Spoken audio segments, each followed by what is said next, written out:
Film ഗാരേജിന്റെ ഇന്നത്തെ കിഷ്കിന്ദകാന്ഡം box office റിപ്പോർട്ടുകളിലേക്ക് ഇവർക്കും സ്വാഗതം. ഓണം റിലീസായിട്ട് തിയേറ്ററുകളിലേക്ക് എത്തിയ സിനിമകളിൽ ഏറ്റവും മികച്ച അഭിപ്രായങ്ങൾ ലഭ്യമായ സിനിമയാണല്ലോ ആസിഫിലൂടെ ജോബി ജോർജ് നിർമ്മിച്ച ദിൻജിത്ത് സംവിധാനം ചെയ്ത കിഷ്കിന്ദകാന്ഡം. സിനിമയുടെ ആദ്യ 4 ദിവസത്തെ Kerala rest of India world wide collection പുറത്തു വന്നിരിക്കുകയാണ്. ഒപ്പം ഇന്ന് തിങ്കളാഴ്ച ദിവസത്തെ സിനിമയുടെ പ്രീ സെയിൽ കണക്കുകളും പുറത്തു വന്നിരിക്കുകയാണ്.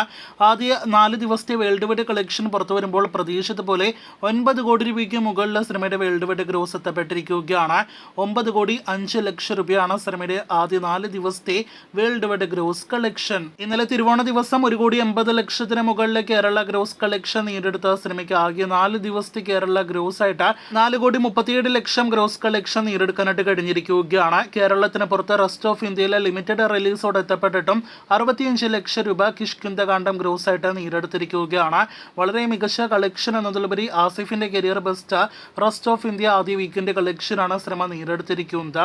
ഇനി വിദേശ രാജ്യങ്ങളിലെ GCCയിലേക്ക് വരികയാണെങ്കിൽ 4 കോടി 3 ലക്ഷം രൂപ സിനിമ ആദ്യ വീക്കെൻഡിൽ നേടിയെടുത്തിരിക്കുകയാണ്. അങ്ങനെ ആകെ വേൾഡ് വൈഡ് ഗ്രോസ് 9 കോടി 5 ലക്ഷത്തിലേക്ക് ആദ്യ വീക്കെൻഡ് കളക്ഷൻ എത്തപ്പെടുമ്പോൾ ആസിഫിന്റെ കരിയറിലെ ഏറ്റവും ഉയർന്ന വീക്കെൻഡ് കളക്ഷൻ നേടിയെടുത്ത സിനിമ എന്നൊരു റെക്കോർഡ് കിഷ്കിന്ദകാന്ഡം നേടിയെടുത്തു കഴിഞ്ഞിരിക്കുകയാണ്.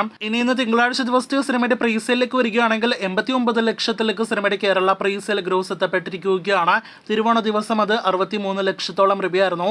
അപ്പോൾ പ്രീസെയിൽ കളക്ഷന്റെ കാര്യത്തിലും ഇന്ന് വൻ വർധന നേടിയെടുത്ത സിനിമ ഇന്നായിരിക്കും ആദ്യ 5 ദിവസങ്ങളിലെ ഏറ്റവും ഉയർന്ന കളക്ഷൻ ലഭ്യമാകുന്ന ദിവസം എന്നുറപ്പാക്കപ്പെട്ടിരിക്കുകയാണ്. കാത്തിരിക്കൂ കിഷ്കിന്ദകാന്ഡത്തിന്റെ കൂടുതൽ ബോക്സ് ഓഫീസ് റിപ്പോർട്ടുകൾക്ക്.